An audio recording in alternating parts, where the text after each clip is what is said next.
Bien, cuando yo tengo demarcado el mapa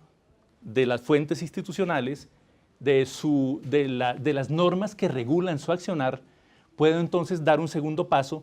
y aventurarme con mayor vocación de éxito en la ampliación del espectro de las fuentes. Veamos de qué manera. Hay una cantidad de fuentes alternativas que tienen una autoridad respecto al tema y que son más o menos desconocidas.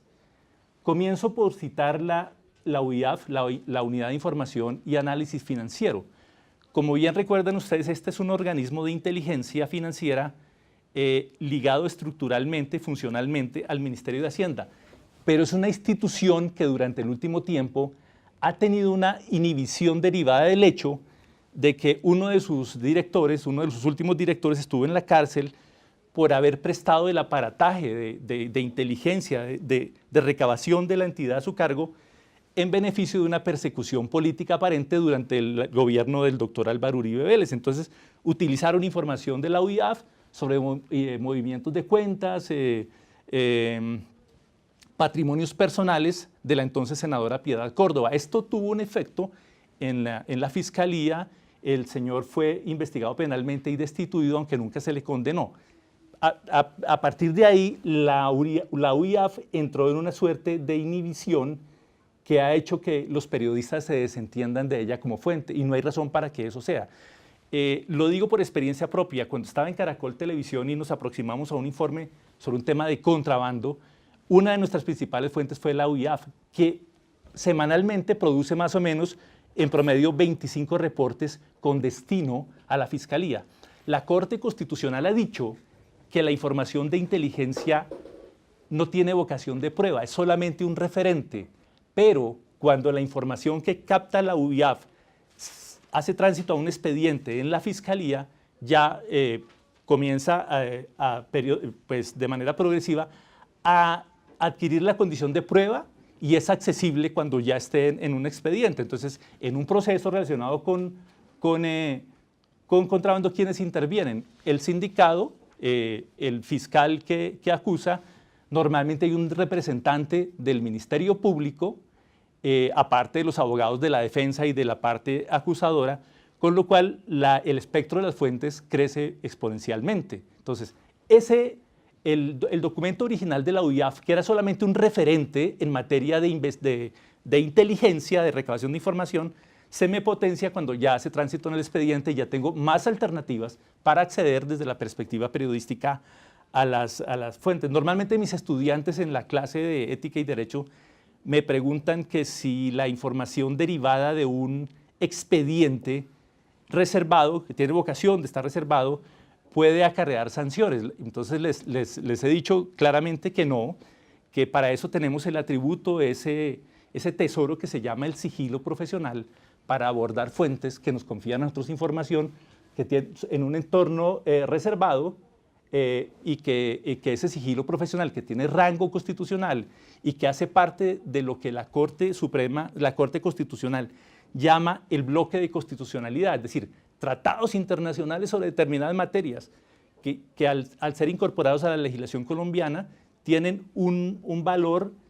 comparable al de la propia Constitución política. Entonces, si la garantía del sigilo profesional es de rango constitucional o tiene rango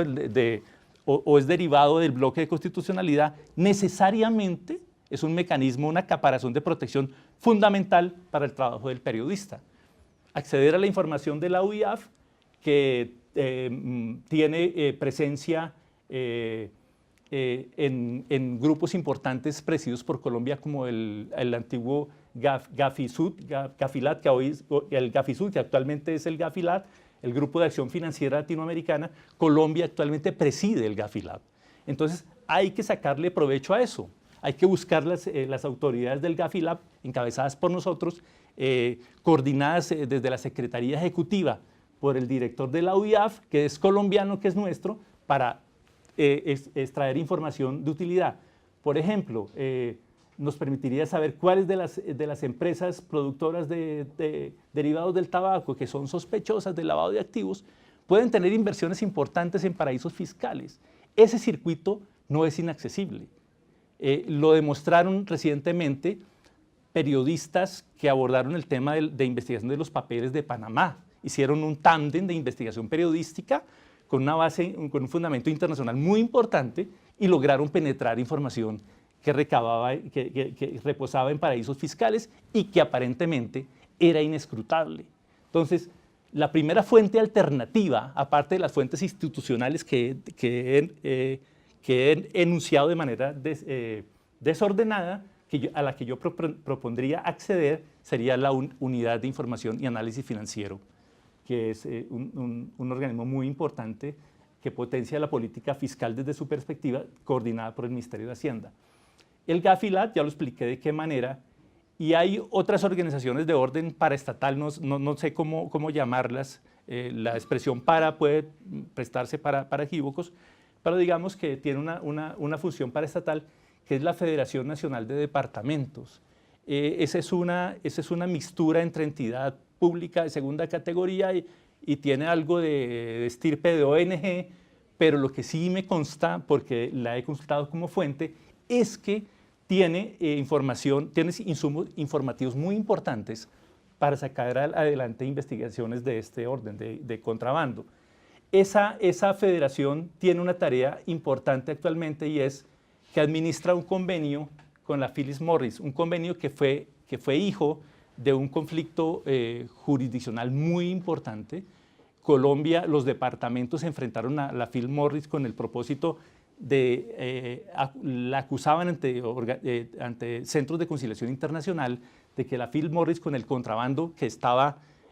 tenía dos líneas de venta, una comercialización legal de su tabaco y por el otro lado estaba creando redes subsidiarias de contrabando para beneficiarse con el incremento de los precios. Entonces, los departamentos se sintieron afectados fiscalmente por el efecto de ese trabajo, pues de esa tarea sinuosa y controversial que estaba haciendo la Philip Morris, esas campañas encubiertas, y terminaron demandándola ante una corte que tenía sede en Estados Unidos. El resultado fue bastante simpático. La corte terminó fallando a favor de la Philip Morris, es decir, en contra de los gobernadores, pero el alcance jurisprudencial de la decisión hizo que la Philip Morris accediera a pagarle a Colombia unos perjuicios del orden de 250 millones de dólares que están siendo cancelados a 20 años y cuyo rédito ha servido para estimular algunas campañas contra el consumo, contra el contrabando desde la perspectiva institucional de la Federación de Departamentos. Esa sería una fuente adicional. Pero salidos ya del entorno institucional y parainstitucional, podemos avanzar un poquito más en la categorización de las fuentes útiles para este tipo de información. Entonces, hay unos tanques de pensamiento, unas ONGs muy importantes que han investigado con verdadera autoridad el tema, no solamente del contrabando y el efecto pernicioso del consumo del tabaco sobre la salud, sino también en el campo de la investigación periodística y que tienen vocación para asistir al periodista, para apoyarlo, para brindarle o para ofrecerle recursos que sirvan para potenciar su investigación. Me refiero en primer término a la Red Conectas, es una iniciativa hija derivada socia del Consorcio Internacional para Periodistas de Investigación. Este consorcio internacional fue fue el tándem que desarrolló, que llevó a buen puerto la investigación sobre los papeles de Panamá a partir de la exploración de unas bases de datos que una fuente, una garganta profunda entregó. Y Conectas, el valor agregado de la red Conectas, que son redes integradas por periodistas que han cultivado la vocación de la investigación, fue ponerle carne y hueso, agregarle valor a la información que reposaba en los documentos. Entonces la información que recaba inicialmente el consorcio sugiere que un bufete de abogados con sede en Panamá era el encargado de, a cambio de unas comisiones muy jugosas, crear circuitos de empresa de papel para ocultar ganancias provenientes de actividades ilegales o de fraudes contables o de lavado de activos, y le agregaron reportería en los sitios. Hicieron informes con rostro humano que complementaron la información en bruto que servía al consorcio y lograron producir unos contenidos periodísticos muy importantes. Mientras buscaba insumos para la presentación de hoy, hablé precisamente con la corresponsal de la Red Conectas en Panamá, la periodista Sol Laurier, y ella dice que la Red Conectas siempre ha estado dispuesta a asesorar con información y a guiar en cuanto a la consulta con determinadas fuentes, procurar el acceso del periodista de investigación a determinadas fuentes, pero que las solicitudes no es que sean muy frecuentes. Entonces, la primera sugerencia es que para el abordaje de los temas, de un tema tan sensible como el contrabando de tabaco, en el que no somos especialistas, en el que no hemos terminado todavía de conocer la estructura institucional de las fuentes, a la manera como lo piden los Santoro o Ricardo Uceda o los principales exponentes desde el punto académico del periodismo de investigación, pues si no hemos logrado hacer ejercicio, avancemos, asesorémonos de quienes saben y acudamos, ¿por qué no?, a la Red Conectas. La otra es la Fundación ANASH, que ya pues la doctora Blanca en distintos escenarios ha expuesto las ventajas, los hallazgos muy importantes de las investigaciones de una fundación que es especialista en el tema de la economía de la salud. La semana pasada veía yo en el foro de la Universidad del Rosario cómo sus expertos presentaron una información estadística de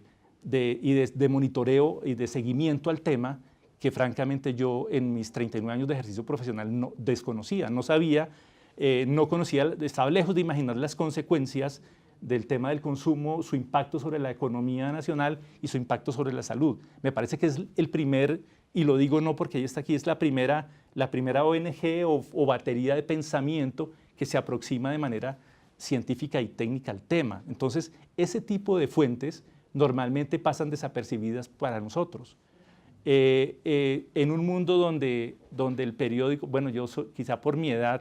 todavía tengo la perniciosa costumbre de consultar el periódico impreso en las mañanas y conservo la suscripción al Tiempo y al Espectador. Esta mañana en la primera página del Tiempo hay 7 noticias, 7. Abren obviamente con el escándalo de Santrich, pero las 7 preguntas, los 7 contenidos periodísticos que se anuncian en la primera página tienen un denominador común, está fundamentado en fuentes oficiales. Las fuentes alternativas, el hombre y la mujer del común, brillan por su ausencia. Eso quiere decir, desde mi punto de vista, que los periodistas estamos cultivando la tendencia perniciosa a quemar incienso a las fuentes oficiales y nos olvidamos de otras fuentes alternativas que nos pueden dar insumos importantes para desafiar la versión oficial, para entrar en la entraña de un tema tan complejo como el contrabando, casi que en trance de expertos, con una vocación, con una perspectiva de éxito basada en la calidad de las fuentes. Entonces mi llamado en este punto es a eso, a explorar unas fuentes alternativas distintas a la de la institucionalidad, cuyos beneficios he tratado de describir. Si uno mira el estado del arte,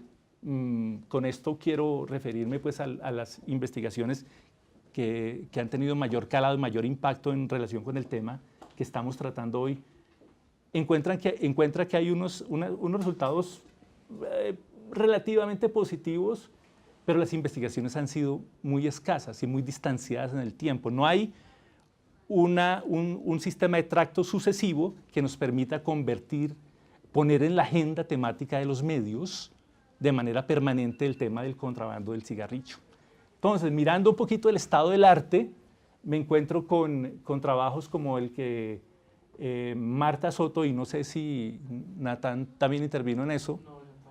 una investigación relativamente reciente en el Tiempo, en el año 2014, cuando el Tiempo, como parte de un tándem de investigación periodística al estilo de los que promueve la Red Conectas,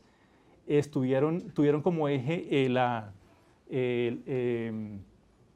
triple frontera con núcleo en Paraguay, y terminaron descubriendo que el presidente de la República del Paraguay era el dueño de una cadena de producción de cigarrillos que normalmente nutren el mercado, buena parte del mercado latinoamericano a través de redes